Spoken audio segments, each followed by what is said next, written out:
মানিয়ে নেওয়ার প্রচণ্ড ক্ষমতা নিয়ে যারা জন্মায় তারা অনেক সময় পৃথিবীর সবচেয়ে নিঃশব্দে কষ্ট পাওয়া মানুষ।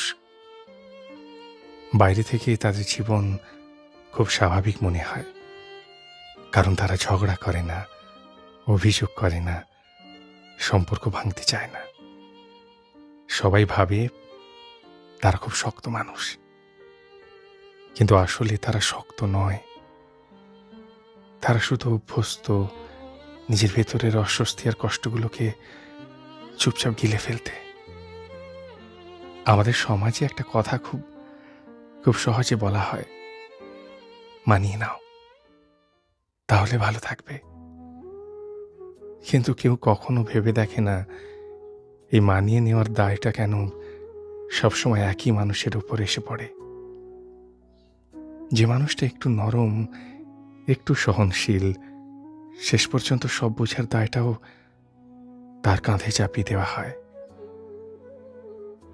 মানিয়ে নিতে পারা মানুষের একটা অদ্ভুত অভিশাপ আছে।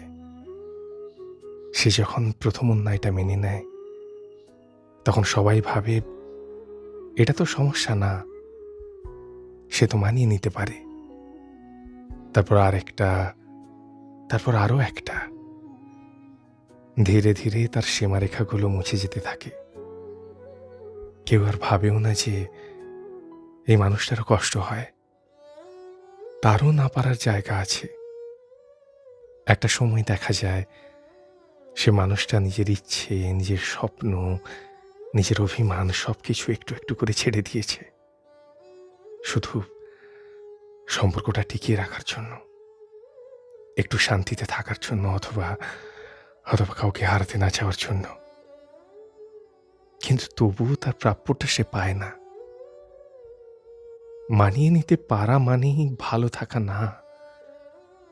মানিয়ে নেওয়া মানে কখনো কখনো নিঃশব্দে নিজেকে শেষ করে দেওয়া, যা কেউ কখনো দেখে না। हमें रोना था बहुत रो